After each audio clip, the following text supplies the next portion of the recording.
నమస్కారం.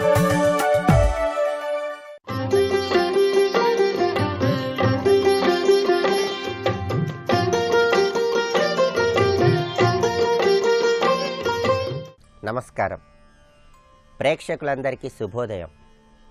ఈనాటి శుభయోగం శీర్షికన తిరుప్పావై తెలుగు అనువాదం డాక్టర్ కావూరి పాపయ్య శాస్త్రి గారు రచించిన గోదా గీతమాలికలో ఉన్న 18వ పాసురాన్ని, దానిలో ఉన్న అంతరార్థాన్ని పరిశీలిద్దాం. ఈ 18వ పాసురంలో ఆండాళ్ తల్లి శ్రీకృష్ణ పరమాత్మను, నీలాదేవిని ఏ విధంగా ప్రార్థిస్తోందో చాలా చక్కగా వివరించారు. ఈ 18వ పాసురంలో నీలాదేవిని ఆండాళ్ తల్లి ఏ విధంగా ప్రార్థిస్తోందంటే, సుందరి ఘననీలవేణి నందగోపుని కోడల తలిరుబోణి నీలదేవి తలుపు తెరువుము వేగమే అంటూ ప్రార్థిస్తోంది. శ్రీకృష్ణ పరమాత్మ నందుని ఇంట లేడని, ఆండాళమ్మ స్వరూపమైనటువంటి నీలాదేవి భవనములో నిద్రిస్తూ ఉన్నాడని బలరాముడు రహస్యాన్ని వివరిస్తాడు. అప్పుడు నీలాదేవి గృహములో నిద్రిస్తున్నటువంటి శ్రీకృష్ణ పరమాత్మను నిద్ర నుంచి మేలుకొలపటానికి గోపికలందరూ కూడా నందుడి కోడలు గోదాదేవి స్వరూపమే అయినటువంటి నీలాదేవిని నిద్ర మేలుకొలుపుతున్నారు.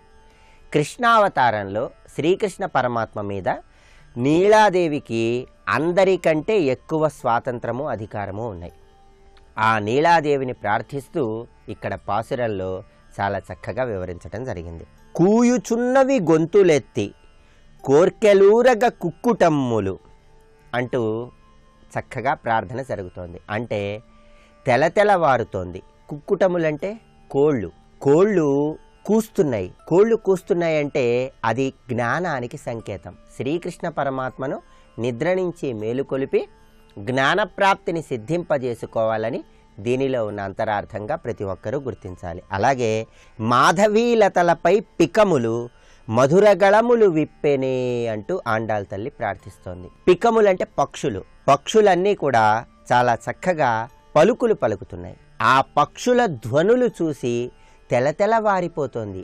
నిద్ర నుంచి మేలుకొమ్మంటూ ఇక్కడ పాసురంలో వివరించడం జరిగింది. అలాగే బంతి పట్టిన పూబంతి ఇంతి పంతము సేయకమ్మ కోమలి నీ మేనబావను కోరి వచ్చితిమి అంటూ ఇక్కడ ఆండాళ్ తల్లి గోపికలతో ప్రార్థిస్తోంది. అంటే నీలాదేవిని శ్రీకృష్ణ పరమాత్మ కోసమే మేము ఇక్కడికి వచ్చాం, ఆయన్ని నిద్ర నుంచి మేలుకొలపాలని ప్రయత్నిస్తున్నాం.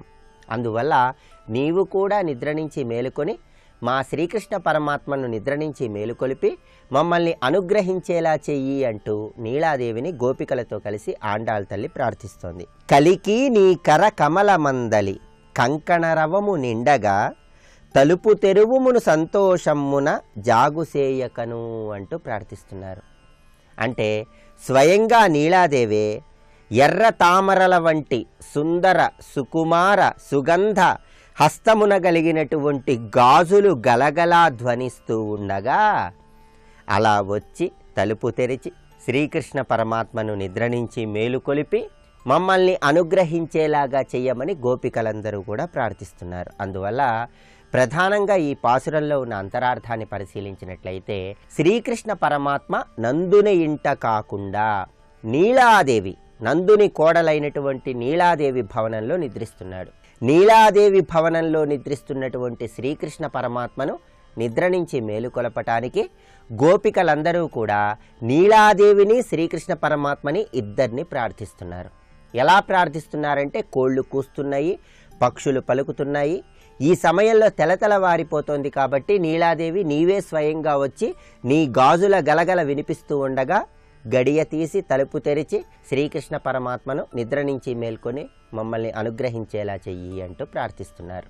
ఇది ఈ పాసురంలో ఉన్న అంతరార్థం. రేపటి శుభయోగం శీర్షికన గోదా గీతమాలికలో ఉన్నటువంటి 19వ పాసురాన్ని, దానిలో ఉన్న అంతరార్థాన్ని పరిశీలిద్దాం. నమస్కారం.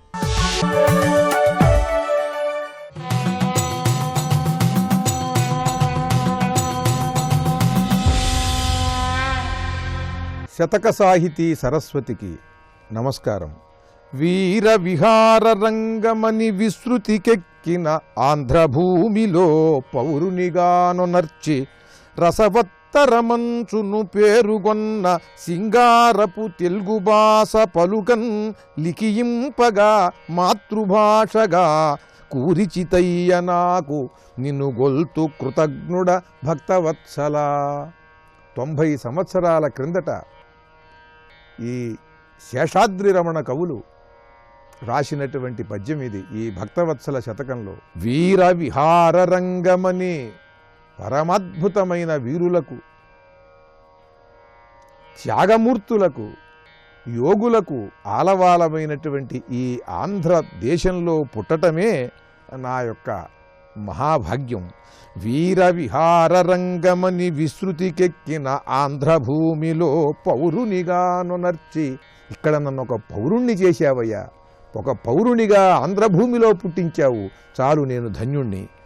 రసవత్తరమంచును పేరుగొన్న సింగారపు తెలుగు భాష పలుకన్ లిఖింపగ మాతృభాషగా కూరిచితయ్య నాకు. రసవత్తరమైనటువంటి శబ్దములు, భావములు ఏ భాషలో అయినా సరే కవుల యొక్క ప్రతిభను అనుసరించి రసవత్తరముగా వారు ఊహిస్తారు, కల్పనలు చేస్తారు. కానీ ఆ భాషలో ఉన్న శబ్దములే రసవత్తరముగా మృదుమధురముగా ఉన్నాయి అని అంటే ఆ భాష యొక్క విశేషం ఇంత అంతా కాదు. కనుక మృదుమధుర తత్వము కలిగిన భాష ఏ ఆంధ్రులు మాట్లాడతారో ఆ ఆంధ్ర జాతిలో ఒకటిగా ఈ భూమిపైన నన్ను పుట్టించినందుకు నీకు నేను కృతజ్ఞతలు తెలియజేస్తున్నాను స్వామి. రసవత్తరమంచును పేరుగొన్న సింగారపు తెలుగు భాష పలుకన్, అంత మధురమైనటువంటి అందమైన భాషని పలికే విధంగా, మాట్లాడే విధంగా, లిఖింపగా దాన్ని వ్రాసే విధంగా మాతృభాషగా కూరిచితివయ్య నాకు. నాకు అలా అంత మహాభాగ్యాన్ని కలిగించావు. నిన్ను కొల్తు కృతజ్ఞుడ భక్తవత్సల. ఈ భాషతో నిన్ను నేను ఆరాధిస్తానయ్యా, ఈ భాషతో నిన్ను నేను అర్చిస్తాను అంటూ తెలుగు భాష యొక్క వైభవాన్ని, తెలుగు భాష మాట్లాడటం మహాపుణ్యం, ఈ భూమిలో పుట్టటమే ఎంతో సుకృతం ఉన్నవాడు తప్పితే ఇలా పుట్టలేడు ఈ భూమిలో తెలుగువాడుగా అని తెలియజేస్తూ ఒక 90 సంవత్సరాల క్రిందట విద్వత్ కవులు, శతావధానులు, శేషాద్రి రమణ కవులు రచించిన భక్తవత్సల శతకంలోని ఒక పద్యం గురించి తెలుసుకున్నాం. రేపు మరి ఒక పద్యం గురించి తెలుసుకుందాం. ఓం నమో నారాయణాయ.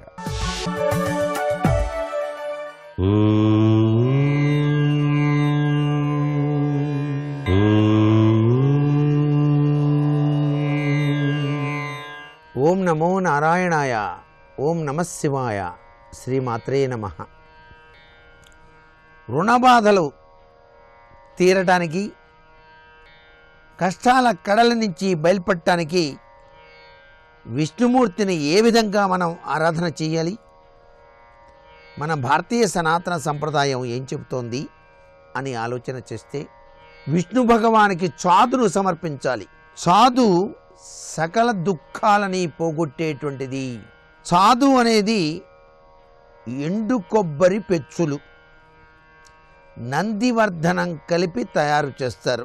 శ్రీ మహావిష్ణువుకు సుగంధ పుష్పాలు, గంధములతో పాటుగా ఈ చాదును సమర్పిస్తే సకల దుఃఖములు కూడాను నాశనమవుతాయి. రుణాల నుంచి బయలుపడటానికి ఆస్కారం ఎంతగానో ఉంటుంది. అంతేకాదు, రుణ బాధలు తీరాలంటే ఏకైక ఉపాయం విష్ణు సహస్రనామ పారాయణ. ప్రాతకాలంలో స్నానాదులన్నీ కూడాను పూర్తి చేసి విష్ణు సహస్రనామ పారాయణ 9 సార్లు చొప్పున 9 రోజుల పాటు పారాయణ చేస్తే రుణబాధలు తీరిపోతాయి అంటోంది శాస్త్రం. చివరిగా లక్ష్మీ అష్టోత్తరనామం, కుబేర అష్టోత్తర శతనామం పఠించాలి. పాయసాన్ని నైవేద్యంగా స్వామివారికి సమర్పించాలి. నైవేద్యాన్ని బ్రాహ్మణులకు పెట్టి తాను తినాలి. 9 రోజుల పాటు కూడాను పగటి వేళ ఉపవాసం ఉండి రాత్రి వేళ భోజనం చేయాలి. భూసైనం బ్రహ్మచర్యం పాటిస్తూ ఈ పారాయణ పూర్తి చేసి చివరి నాడు 9 మంది బ్రాహ్మణులకు అన్న సంతర్పణ చేసి దక్షిణ తాంబూలాలు, వస్త్రములు, ధన కనక వస్తువులను దానం ఇవ్వాలి. ఈ విధంగా పారాయణ పూర్తి చేసిన వాడికి రుణభారం అనేటువంటిది జీవిత పర్యంతం కూడా ఉండదు. ఈ 9 రోజులు ఒక్కొక్కసారైనా నదీ జలంతో స్నానం ఆచరించాలి ఒకసారైనా. ఇది విష్ణు మహిమాన్వితమైనటువంటి తత్వం. ఆ విష్ణు పూజలో దాగిన పరమార్థం. ప్రతి ఒక్క మనిషిని పట్టి పీడించేది ఏమిటి? రుణగ్రస్తత అనేటువంటి బాధలు, అలాగే అనేక మానసిక చింతలు. వీటన్నిటి నుంచి తొలగించుకోవటానికి ఏకైక మార్గం విష్ణు తత్వంలో దాగిన పరమార్థం.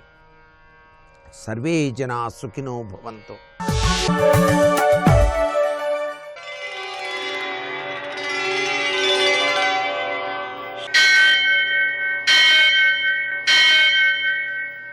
సహస్రశీరుషం దేవం విశ్వాక్షం విశ్వశంభువం విశ్వం నారాయణం దేవమక్షరం పరమం పదం విశ్వతః పరమాం నిత్యం విశ్వం నారాయణగుం హరిం విశ్వమేవేదం పురుషస్తద్విశ్వముపజీవతి పతిం విశ్వస్యాత్మేశ్వరగుం శాశ్వతగుం శివమచ్యుతం నారాయణం మహాజ్ఞేయం విశ్వాత్మానం పరాయణం.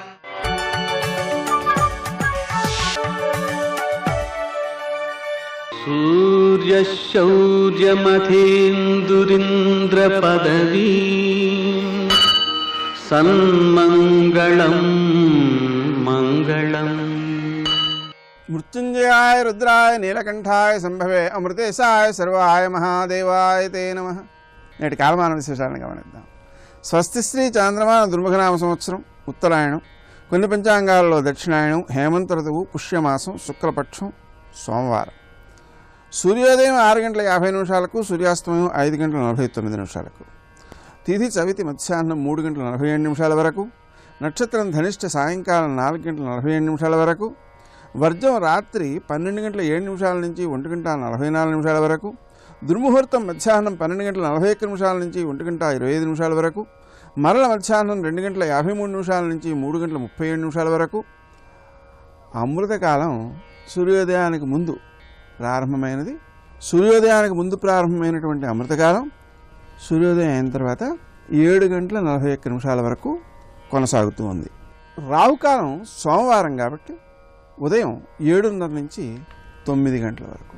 అష్టకవర్గ రీత్యా శుభప్రదమైన సమయం ఉదయం 9:10.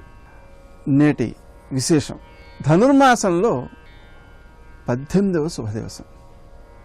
ఈ రోజున గోదాదేవి వర్ణిస్తోంది. గోపికలంతా కూడా వెళ్ళారు. కృష్ణుడున్నటువంటి ఆ భవనం ఏదైతే ఉందో ఆ భవనాన్ని యొక్క తలుపులు తీయమని ద్వారపాలకుడిని ముందు కోరారు. ఇంకా తీయలేదు అతను. అయితే ఆ నందగోపుని కోడలు నప్పిన్న ఆవిడ పేరు, ఆవిడ్ని అమ్మా తలుపు తీయమ్మా అని చెప్పి కోరుతున్నారు. ఎలా మదాన్ని స్రవించేటువంటి ఏనుగులు ఎంత బలంగా ఉంటాయో అంతటి బలం కలిగినటువంటి కృష్ణుడు. అలాగే ఏ యుద్ధంలోనైనా సరే వెనుకంజ వేయని భుజబలం కలవాడు అయినటువంటి నందగోపుని యొక్క కోడల నప్పిన్న, సువాసనలు వెదజల్లుతున్న కొప్పు గలదాన గడీతి. కోళ్ళు తెల్లవారుజామున అరుస్తుంటాయి, కూస్తుంటాయి. అలాగా కోళ్ళు కూస్తున్నాయి. అలాగే కోకిలలు పువ్వుల పందిర్ల పైన వాలి చక్కగా గానం చేస్తున్నాయి. ఓ కోడల, ఎర్ర తామర పువ్వులను పోలినటువంటి నీ చేతులకు చక్కని ధ్వని చేస్తున్న గాజులు సుందరంగా ధ్వని చేస్తున్నాయి. ఆ చేతులతో వచ్చి తలుపు తీ, నీ బావ యొక్క గుణగణాలను కీర్తించడం కోసం మేము వచ్చాం, వాటిని కలిసి కీర్తిద్దాం అని కోరుతున్నారు. నేటి ఆణిముత్యాలు.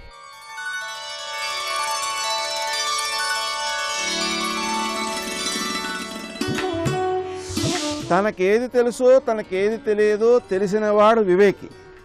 మూర్ఖుడు తనకంతా తెలుసునని అనుకుంటాడు.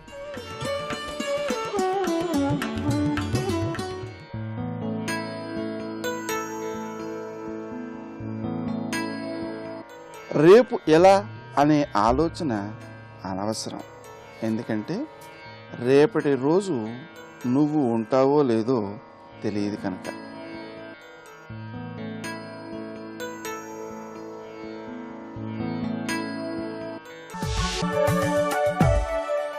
నమో నమో సుబ్రహ్మణ్య శ్రీవరదా, ఉషోదయం నేను కొలిపినది నీ కృతిగా. కానీ ఎప్పటికప్పుడు సుబ్రహ్మణ్య తత్వస్ఫురణ మనకు కలగాలి. అది అందుకే స్కందధరో ధుర్యో వరదో వాయువాహన అని విష్ణు శాస్త్రం చెప్తున్నా, సేనానీనాం అహం స్కందహ అని విభూతి యోగంలో స్వామివారు కృష్ణ పరమాత్మ చెప్పిన దీని యొక్క భావం ఉంది. కనుక ఇప్పుడు స్వామి యొక్క యుద్ధ విన్యాసాన్ని మనం ఎలా పరిశీలిస్తున్నాం? దుష్టశక్తులను దునుమాడుతున్నటువంటి ఈశ్వర శక్తి యొక్క అనుగ్రహ వైఖరియే ఆ యుద్ధతత్వంలో గోచరిస్తున్నది. ఆ తర్వాత అక్కడున్న రాక్షసుల్లో బాణుడు అని ఒక రాక్షసుడు ఉన్నాడు. ఈ బాణుడు కృష్ణుడితో యుద్ధం చేసిన బాణాసురుడు ఒకడైనా మళ్ళీ రీసెర్చ్ చేయకండి దయచేసి. ఎందుకంటే పూర్వీకుల పేర్లు పెట్టుకోవచ్చు కదా రాక్షసులు, అందుకు పాత వాళ్ళు పేర్లు పెట్టుకున్నారేమో. అలాగే బాణుడు అని ఒక ఆయన ఉన్నాడు. ఈ బాణుడు ఒక సైగ చేశాడు, వీడికి ఒక శక్తి ఉన్నది, దాక్కునే శక్తి. ఈ శక్తి ఒక్కొక్కడు పనికొస్తూ ఉంటుంది బలం చాలనప్పుడు. దానితో తన అసుర శక్తులందరినీ కలబోసుకుని క్రౌంచ పర్వతంలో సూక్ష్మ రూపంలో దాక్కున్నారు వీళ్ళందరూ. దాని పేరు క్రౌంచ పర్వతం. ఎందుకంటే ఈ పర్వతాన్ని నిండా క్రౌంచ పక్షులు చాలా ఉంటూ ఉంటాయి. అలాంటి క్రౌంచ పక్షులతో నిండిపోయినటువంటి మహాపర్వతం, దాంట్లో వాళ్ళు దాక్కున్నారు. సుబ్రహ్మణ్యుడు చూశాడు, మొత్తం అసుర శక్తులు ఎక్కడికి వెళ్ళిపోయారు? నశించిపోయారా, అదృశ్యమైపోయారా? చాలామంది నశించిపోవడం కనబడుతోంది. మిగిలిన వాళ్ళు ఎక్కడికి వెళ్ళారు? ఆ పర్వతం అడ్డుగా ఉంది, మళ్ళీ ముందుకు వెళ్ళనివ్వకుండా అడ్డుకుంది. అప్పుడు స్వామి చేతులున్న శక్తి ఆయుధాన్ని ప్రయోగించాడు. వెంటనే తన బల్యాన్ని చీల్చింది క్రౌంచ పర్వతాన్ని. క్రౌంచ పర్వతాన్ని చీల్చడం ఆలస్యం. ఆ పర్వతాన్ని ఎలా దెబ్బ కొట్టిందో అంటే 2 ముక్కలు చేయడమే కాదు, ఆ కొట్టిన ఆయుధం నుంచి రకరకాల జ్వాలలు వెలువడి, వాయువులు వెలువడి, దాన్ని అంటిపెట్టుకున్న రాక్షసులు ఒక దోమల వలె, కీటకాల వలె రాలిపడిపోయారు. దాని నుంచి అలా కొట్టాడండి దెబ్బ. వర్ణన ఎంత గొప్పగా చేస్తాడు వ్యాస భగవానుడు. ఆర్తనాదాలతో అనేక మంది దాని నుంచి రాలిపడిపోయారు, పురుగుల వలె రాలిపడిపోయారు. ఆశ్రయించిన అసురశక్తులని రాలిపడిపోయాయి. ఈ విధంగా క్రౌంచ పర్వతాన్ని ఛేదించి నిలబడ్డాడు గనక స్వామివారి క్రౌంచదారి అని పేరు వచ్చినది. ఇక్కడ క్రౌంచదారి పేరులో చాలా విశేషమైన పేరు ఇది. స్వామి నామాల్లో దీనికి ఒక ప్రత్యేకత. ఇదేంటంటే అసురశక్తులన్నీ కూడా కనబడకుండా ఘనీభవించిపోతే ఆ ఘనీభవించిన అసురశక్తిని ఛేదించగలిగేటువంటి దైవశక్తి సుబ్రహ్మణ్యుడిది. తెలుసుకోవాల్సిన ఇందులో దాగినటువంటి విషయం.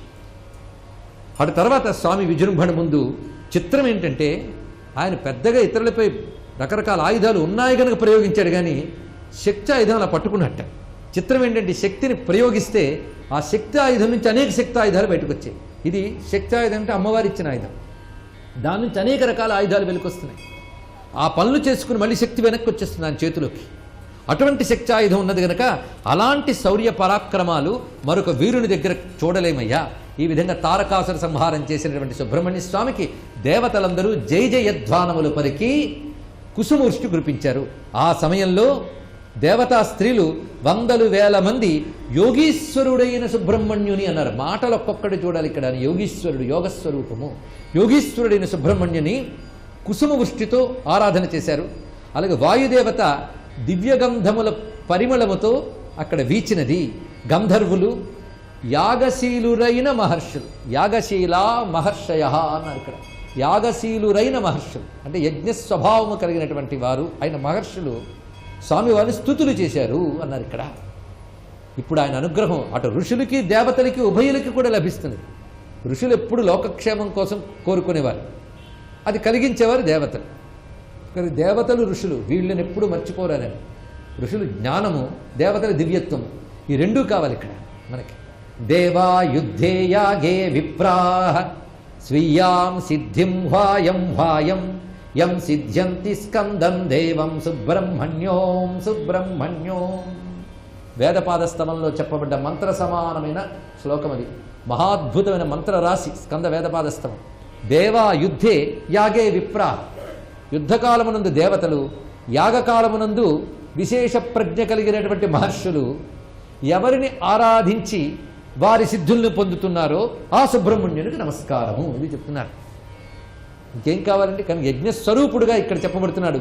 యజ్ఞముల లక్ష్యమైనటువంటి విశ్వకళ్యాణము ఆయన యొక్క స్వభావము.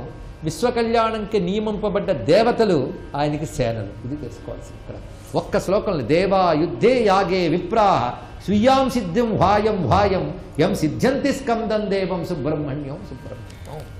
అందుకు దేవతల్ని యాజ్ఞికుల్ని కూడా అనుగ్రహించాడు. అటువంటి ఆ స్వామి గురించి వ్యాసుడు చెప్తున్న మాటలు చివరిలో వివరిస్తున్నాడు. కేచిదేనం వ్యవస్యంతి. కొందరు ఆయన ఏమంటారంటే పితామహ సుతం ప్రభుం సనత్కుమారం. ఆ సుబ్రహ్మణ్యనే కొందరు బ్రహ్మపుత్రుడైన సనత్కుమారు అంటారు. సర్వేషాం బ్రహ్మయోనిం తమగ్రత. కేచిన్ మహేశ్వరం కేచిత్ పుత్రం. ఆయన మహేశ్వరుడు పుత్రుడైన కొందరు అంటారు. కేచిత్ పుత్రం విభావసోహో. అగ్ని యొక్క పుత్రుడైన కొందరు అంటారు. ఉమయాహ కృత్తికానాంచ గంగాయాశ్చ వదంచ్యుత. అమ్మ ఉమకు, కృత్తికలకు, గంగకు కూడా పుత్రుడని మరికొందరు అంటారు.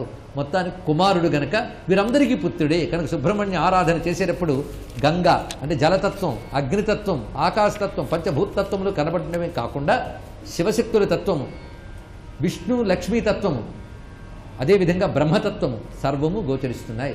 అందుకే ముకారస్తు ముకుందస్యాత్ రుకారో రుద్రవాచక కకారో బ్రహ్మవాదీచ మురుకో గుహవాచక అని స్కంద పురాణం మురుక శబ్దాన్ని సంస్కృతం చేసేసి. కానీ సుబ్రహ్మణ్యుడు బ్రహ్మవిష్ణు శివాత్మకమై సర్వదేవతాత్మకమై సర్వదేవతల్ని సేనలుగా చేసుకున్నటువంటి మహాశక్తి స్వరూపుడు గనక శక్తిపాణి అయి మయూరంపై కూర్చున్నటువంటి ఆ స్వామి సేనాపతిగా స్తుతింపబడుతూ నిరంతరం సేనాపతి మహాసేన అంటూ నిన్ను కీర్తించే భాగ్యం నాకు ఎప్పుడొస్తుందయ్యా అన్నారు శంకరులు భుజంగ ప్రయాతంలో. మహాసేన గాంగేయ వల్లీ సహాయ శ్లోకాన్ని ఒక్కసారి స్మరించుకుంటే నామముల పరంపరంతో చెప్పారు.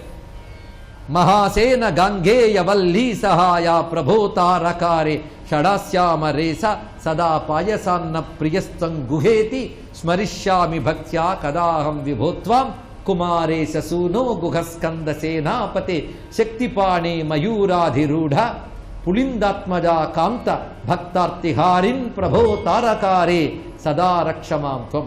ఇందులో కుమార అక్కడి నుంచి ఈశసూనం నుంచి తారకారే వరకు సుబ్రహ్మణ్యుడు ఉత్పన్నమైన దగ్గర నుంచి తారకాసుర సంహారం జరిగే వరకు ఉన్న గాథనంతటిని కూడా చక్కగా చెప్పబడింది అని మనం భావన చేస్తూ ఇప్పుడు స్వామి ముందు కోరుకుంటున్నారు. స్వామి ఇప్పుడు బాగా పూజిస్తున్నాను, ఉపాసిస్తున్నాను, కానీ ఎప్పటికో అప్పుడు వెళ్ళిపోవలసిందే. మనం పెద్ద సంపన్నులం అవుతామా, లేకపోతే ఒక పదవి వస్తుందా, విద్యావంతులం అవుతామా గ్యారంటీ లేదు, కానీ ఎప్పుడు కూడా పోతామనేది మాత్రం గ్యారంటీ. అది అద్భుతం. అదొక్కటి మాత్రం ప్రతివాడు నువ్వేమవుతావు అంటే పోతానని ధైర్యంగా చెప్పచ్చు. కానీ అదే భయం, ఏం చేస్తాం? అంతేకాదు గొప్ప ముగింపు అన్నికంటే బాగుంటుందండి. ఒక గ్రంథం చదివినా కథంతా నడిచిన ముగింపు బాగుండాలి. అది అన్నిటికంటే బాగుండవలసింది ముగింపు. అంతేకాదు నీ బ్రతకంతా ఏమిటో నీ ముగింపులో తెలుస్తుంది అంటారు. కనుక మంచి ముగింపు కోరుకోవడం చాలా మంచిది కదా. ఆ ముగింపు మంచిది ఏదయ్యా అంటే అంతకాలేచ మామేవ స్మరణ్ముక్త్వా కళేబరం. ఉపాసకుడైన వాడు. అంతేగాని మనమేదో అమ్మవారు ఉపాసకునమని చెప్పి సుబ్రహ్మణ్యోపాసన అంటే చాలా చిన్నది కదండి, ఆ దేవతను పూజించితే ఇంత వస్తుందా అంటే పాపం తెలుసుకోండి ఇక్కడ. అందుకే షణ్మతాలు కూడా పరమాత్మని సగుణ బ్రహ్మముగా ఉపాసించడం ఎలాగో చెప్తున్నాయి ఇక్కడ. కానీ సగుణ బ్రహ్మ ఉపాసనగా చెప్పేటప్పుడు సుబ్రహ్మణ్యుడు కూడా ఒకటి. సగుణ బ్రహ్మ ఉపాసన క్రమముక్తినిస్తుంది. ఒకవేళ అనుగ్రహం గట్టిగా ఉండిన ఉపాసన బలమైతే ఇక్కడే జ్ఞాన వైరాగ్యాలు సిద్ధించి చిత్తశుద్ధినిచ్చి జీవన్ముక్తిని కూడా ఇచ్చే అవకాశం ఉంటుంది. ఇది గ్రహించాలి. కనుక సగుణ బ్రహ్మోపాసన ముక్తిహేతువే. సర్వాభీష్ట ప్రదాయకుడైన సుబ్రహ్మణ్యునికి నమస్కరిస్తూ స్వస్తి. జయ జనార్దన కృష్ణ రాధికాపతే నందనందన కృష్ణ రుక్మిణీపతే గరుడవాహన కృష్ణ గోపికాపతే శరణు वर्तते। ఆవిడ దక్ష ప్రజాపతి ఇంటికి చేరుకుంది. గడప దాటి లోపలికెళ్ళింది. ఆ వచ్చినటువంటి పార్వతీదేవిని, అప్పటికి ఆమె పార్వతి కాదు, పర్వతరాజపుత్రి కాదు, దాక్షాయిణి సతీదేవి, ఆ వచ్చినటువంటి తల్లిని అసలు ఆమె యొక్క తల్లి అన్నదమ్ములు తప్ప దక్ష ప్రజాపతి కానీ సభలో ఉన్న ఒక్కడు కానీ పలకరించలేదు. ఎందుకు పలకరించలేదు అంటే, పలకరిస్తే దక్ష ప్రజాపతికి కోపం వస్తుందేమో అని ఎవడూ పలకరించడం మానేశాడు. ఎవరూ పలకరించకపోతే ఆమె అవమానంగా భావించింది. తిన్నగా యజ్ఞం చేస్తున్న దక్షుడి దగ్గరికి వెళ్ళింది. ఏమయ్యా, నీకు నా భర్త అయినటువంటి పరమశివుడి మీద దేనికి అంత ఆగ్రహం? నా భర్తని నువ్వు రకరకాల మాటలతో నింద చేసి మాట్లాడుతున్నావు. పరగ చితాస్తి భస్మ నృకపాల జటాధరుడున్ పరీత భూచరుండు పిశాచయుక్తుడని శర్వు నమంగళుగా తలంపరెవ్వరున్ ఒక్క నీవు తప్ప. మరి వాక్పతి ముఖ్యులం మహాత్ము చరణ సరోజ రేణువులన్ సమ్మతి దల్పరే మస్తకంబులన్. ఏమి, నీ తండ్రి చతుర్ముఖ బ్రహ్మ, నీ తండ్రికి నువ్వు అన్ని నమస్కారాలు చేస్తావు. పరేత భూచరుండు శ్మశానంలో తిరుగుతున్నాడని అంటున్నావు. శ్మశానంలో తిరగడానికి కారణం నీ తండ్రి అయిన చతుర్ముఖ బ్రహ్మగారు పరమశివుణ్ణి వేడుకుంటే కాదా అక్కడికి వెళ్ళి ఉన్నది. పిశాచయుక్తుడని శర్వు నమంగళుగా తలంపరెవ్వడును. ఆయన శర్వుడు, శర్వాణి భర్త కనుక శర్వుడు. శర్వాణి అంటే ఈ పృథివీకంతటికీ కూడా ఆమె అధినాయకురాలు. ఆమె అనుగ్రహం చేతనే ఈ భూమి నుండి సమస్తమైన పంటలు వస్తాయి. అసలు ఈ పృథివికి ఉన్నటువంటి ఓర్పు అటువంటిది. ఆమె ఏమీ చేయక్కర్లేదు, ఆవిడ కదిలింది అనుకోండి, అయిపోయిందంతే. ఇంత ఐశ్వర్యం. అసలు బతకాలంటే కావలసినవి అందులోంచే వస్తున్నాయి. సౌఖ్యం పొందడానికి కావలసినవి అందులోంచే వస్తున్నాయి. తిని బ్రతకడానికి కావలసినటువంటి వరి భూమిలోంచి వస్తుంది. త్రాగి బ్రతకడానికి కావలసిన నీళ్లు భూమిలోంచి వస్తాయి. బ్రతికున్న నాళ్ళు అనుబంధాలు పెట్టుకుని ఆదరించి దగ్గర చేరేవాళ్ళు ఎంతమంది అయినా ఉండొచ్చు. ఒక్కసారి ఊపిరి ఆగిపోతే ఆమె తప్ప పుచ్చుకునే వాళ్ళు ఎవ్వరూ ఉండరు. అటువంటి భూకాంత, ఆ భూమి యొక్క శక్తి స్వరూపిణియే శర్వాణి. ఆ శర్వానికి అధినాథుడు శర్వుడు. అందుకే ఆయన మంగళప్రదుడు, క్షితిమూర్తి. అందుకే కంచిలో పృథివీలింగంగా ఉంటాడు ఆయన. అటువంటి పరమేశ్వరుణ్ణి నింద చేస్తున్నావే, అలా నింద చేస్తున్నావు కదా. తెల్లవారి నిద్రలేస్తే నీ తండ్రి చతుర్ముఖ బ్రహ్మగారు పరమశివుడు కూర్చున్న చోటికొచ్చి ఆయన పాదములకు అంటి ఉన్నటువంటి ధూళి రేణువులను తన చేతిలోకి తీసుకుని తన 4 కిరీటముల మీద జల్లుకుంటాడు. మరి నీ తండ్రి గారే అంత పూజిస్తాడే, అంత పూజింపబడేటటువంటి శంకరుడు నీకెందుకు పూజనీయుడుగా కనపట్టలేదు? పరగ చితాస్తి భస్మ నృకపాల జటాధురుడున్ పరేత భూచరుండు పిశాచయుక్తుడిని శర్వు నమంగళుగా తలంపరెవ్వరును ఒక్క నీవు తప్ప. మరి వక్పతి ముఖ్యులం మహాత్ము చరణ సరోజ రేణువులన్ సమ్మతి దల్పరే మస్తకంబులన్ అని అడిగింది. ఆయన దగ్గర చెప్పడానికి జవాబు ఉంటే కదూ. జవాబు లేక పార్వతీదేవి వంక కనుబొమలు ముడివేసి హోంకరించి చూసి ఊరుకున్నాడు. ఆవిడంది, నేను ఈ శరీరంతో ఉన్నంతకాలం నన్ను దాక్షాయణి అని పిలుస్తారు. పరమేశ్వరుడు నా యందు ప్రీతితో దేహార్థ భాగాన్ని ఇచ్చాడు. ఎప్పుడైనా ఆయన సంతోషంగా నన్ను తన ఎడమ తొడ మీద కూర్చోపెట్టుకొని దాక్షాయణి అని పిలిచినప్పుడు నువ్వు చేసిన శివనింద నాకు జ్ఞాపకానికి వస్తుంది. అటువంటి ధూర్తుడికి కుమార్తెని అని గుర్తొస్తుంది. ఈ శరీరంతో నేను ఈ భూమండలం మీద తిరిగినంత కాలం నన్ను దాక్షాయణి అంటారు. అన్నప్పుడల్లా నీకు కూతుర్ని, నువ్వు నా భర్తని నింద చేశావన్న మాట గుర్తొస్తుంది.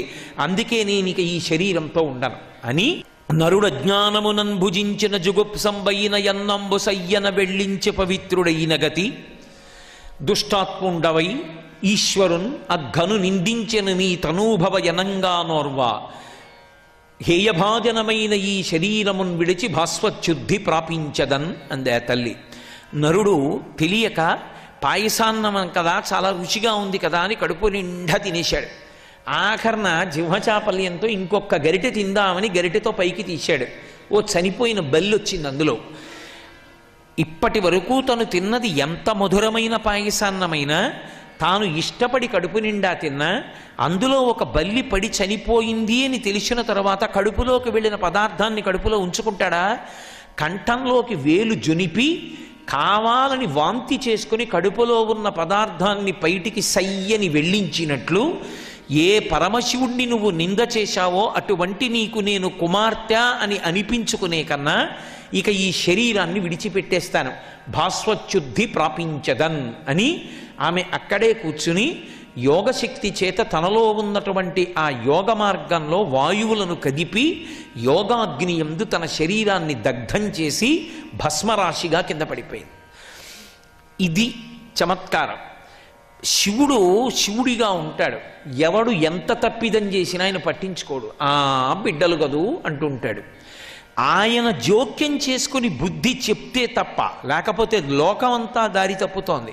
ఇవాళ దక్షుడికి భయపడి దేవతలు వచ్చారు, ఋషులు వచ్చారు, రేపు పొద్దున్న ఇది చూసి ఇంకోటి మొదలు పెడతాడు.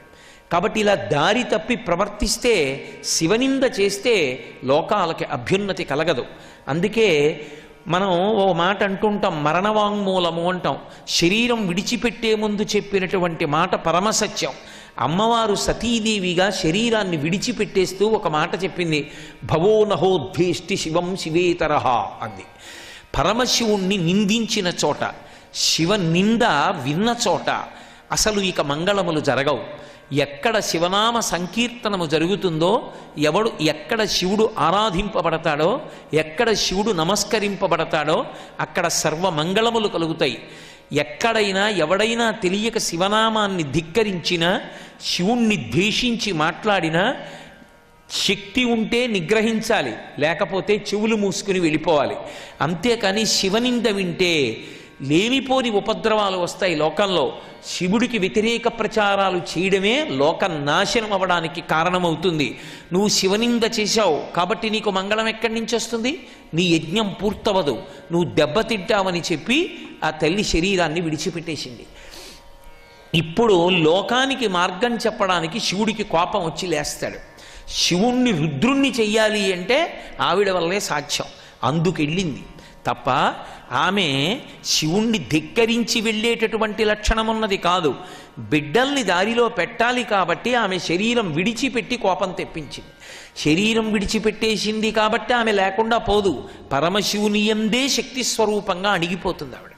ఆమెకి ఆ లక్షణం ఉంటుంది. అందుకే శంకరాచార్యుల వారు ప్రణత్ కాంచీదామాకరికలభ కుంభస్తననత పరీక్షీణా మధ్యే పరిణత శరచంద్రవదన ధనుర్బాణం పాశం శృణిమపి దధానాకరతలై పురస్తాదస్తాం నహ పురమధితిరహో పురుషికా అని పిలిచారు సౌందర్యలహరిలో. పరమశివుడి యొక్క నేనన్న భావనయే అమ్మవారు. ఆ నేనన్న భావన కూడా లోపలికి అణిగిపోయి ఆయన ఆత్మారాముడై తనలో తాను రమిస్తుంటే అప్పుడు అమ్మవారు ఆయనలోకి అణిగిపోయిందని గుర్తు. నేనన్న భావనతో ఆయనకు ఉంటే, అహంస్ఫురణతో ఉంటే అమ్మవారు వ్యక్తమైంది అని గుర్తు. కాబట్టి ఇప్పుడు ఆమె లేకపోవడం ఉండదు, ఆయనలోకి అణిగిపోయింది. మళ్ళీ ఒక రూపాన్ని పొందాలి. ఎవరు పరమభక్తితో తనని ఆరాధించారో అటువంటి వారి కడుపున మళ్ళీ కుమార్తెగా వస్తుంది. అందుకే తర్వాత మళ్ళీ హిమవంతుడు మేనకాదేవికి ఇద్దరికీ కలిపి కుమార్తెగా వచ్చింది. పర్వతరాజపుత్రి కనుక పార్వతీ అని పేరు పెట్టుకుంది. ఇక్కడ అమ్మవారు శరీరాన్ని యోగాగ్నిలో విడిచిపెట్టింది. యోగాగ్నిలో విడిచిపెడితే ప్రమదగణాలన్నిటికీ కూడా కోపం వచ్చి అమ్మవారితో వచ్చిన ప్రమదగణాలు దక్షుడి మీద పడ్డాయి. శివనింద చేస్తే సంతోషపడేటటువంటి లక్షణం ఉన్న వాళ్ళలో ఒకడు భృగువు. కాబట్టి ఆ భృగువు ఏం చేశాడంటే ప్రమదగణాలని ఓదించడం కోసమని అప్పటికప్పుడు హోమం చేసి అందులోంచి కొంతమంది దేవతల్ని సృష్టించి ప్రమదగణాలని తరిమి కొట్టాడు. అమ్మవారు శరీరం వదిలేసింది, ప్రమదగణాలు ఓడిపోయాయి. పరమశివుడు నిశ్చింతగా కైలాసంలో తనలో తాను రమిస్తూ ఉన్నాడు. నారదుడు కైలాసానికి వెళ్ళి ఇటువంటి ఉపద్రవం ఏర్పడింది, దక్షుడు నీ మీద కక్షతో ఇటువంటి యజ్ఞం చేయడమే కాకుండా ఆయన యొక్క నడవడికి ఖేదము పొందినటువంటి సతీదేవి తన దేహత్యాగం చేసింది అని చెప్పాడు. చెప్పేటప్పటికి ప్రశాంతంగా కూర్చున్న పరమశివుడు ఒక్కసారి పైకి లేచాడు. సర్వం శ్రీ ఉమామహేశ్వర పరబ్రహ్మార్పణమస్తు. స్వస్తి.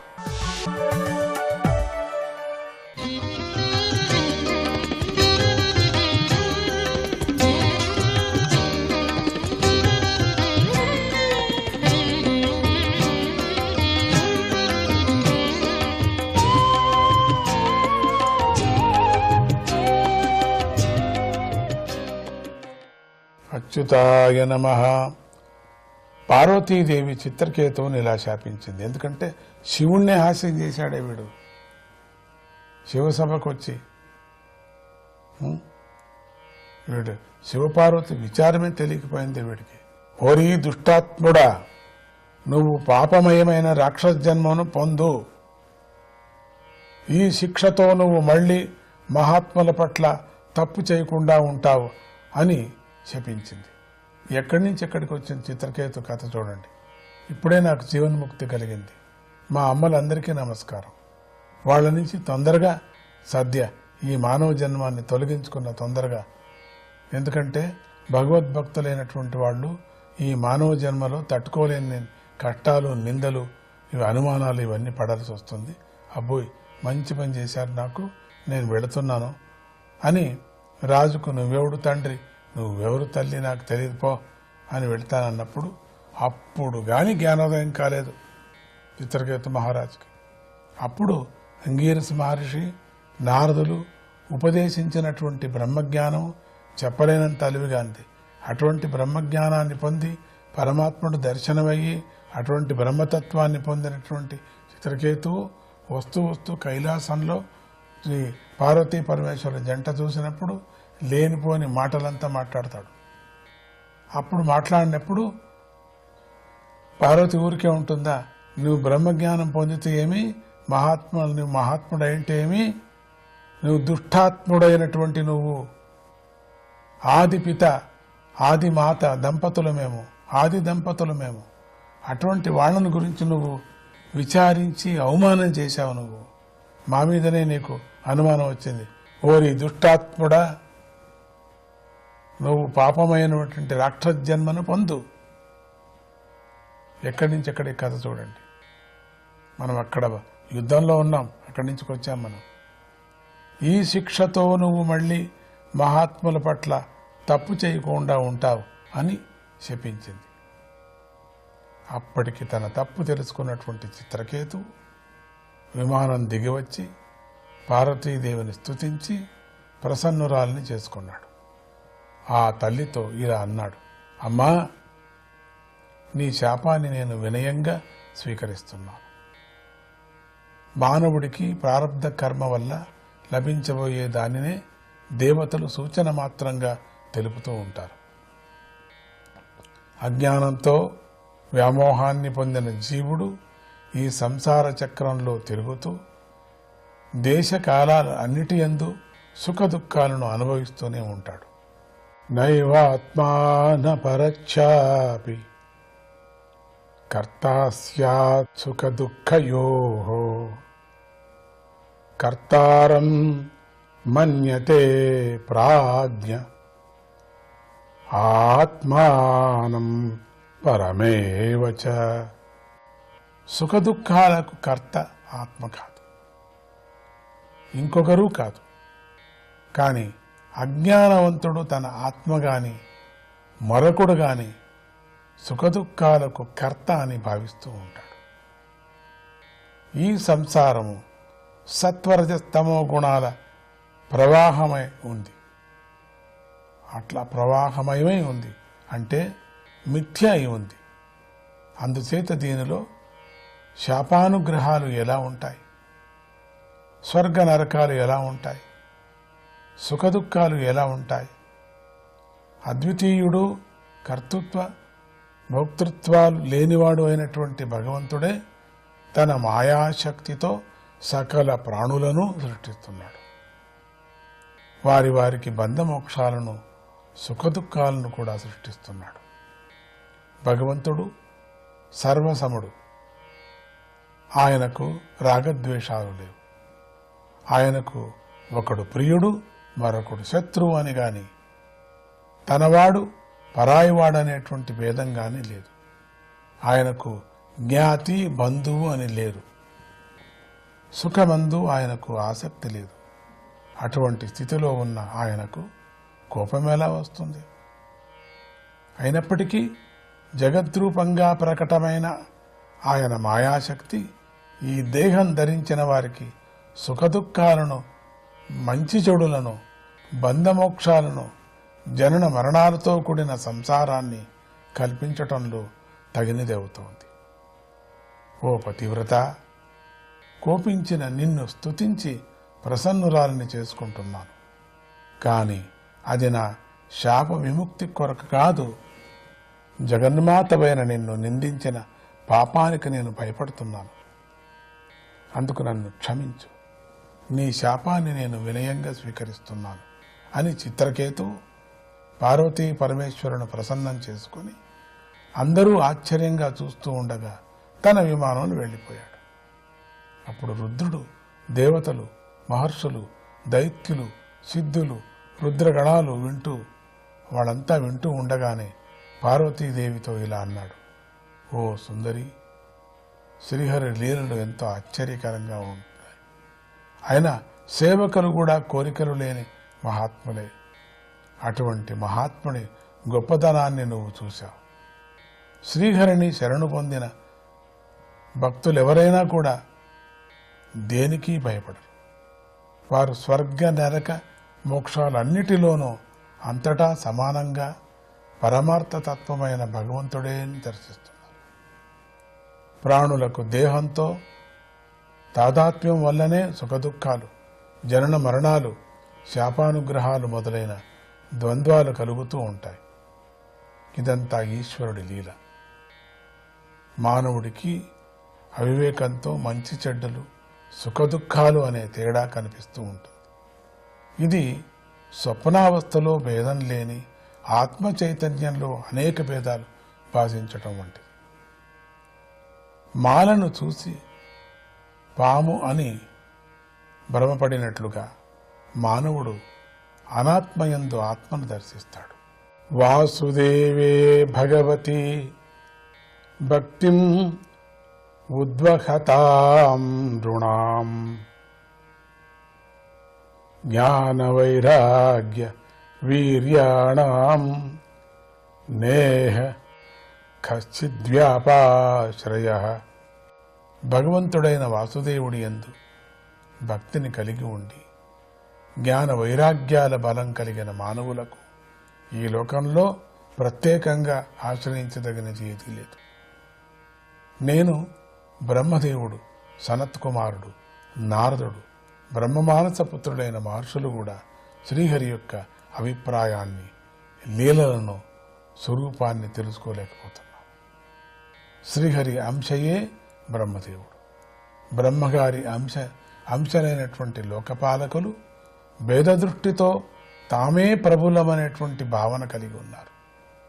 వారు కూడా ఆయన స్వరూపాన్ని తెలుసుకోలేకపోతున్నారు. నహ్యాస్తి ప్రియ కశ్చిత్ నా ప్రియస్వః పరోపి వా ఆత్మత్వాత్ సర్వభూతానాం సర్వభూత ప్రియో హరిః. ఈశ్వరుడికి ఒకడు ఇష్టమైన వాడని, మరొకడు అయిష్టుడని, ఒకడు తనవాడని, మరొకడు పరాయివాడని భేదం లేదు. శ్రీహరియే సకల ప్రాణులకు ఆత్మయి ఉన్నాడు. కనుక అందరూ శ్రీహరికి ప్రియులై ఉన్నారు. శ్రీహరి అందరికీ ప్రియుడై ఉన్నాడు. హరి ఓం తత్సత్. అచ్యుతాయ నమః.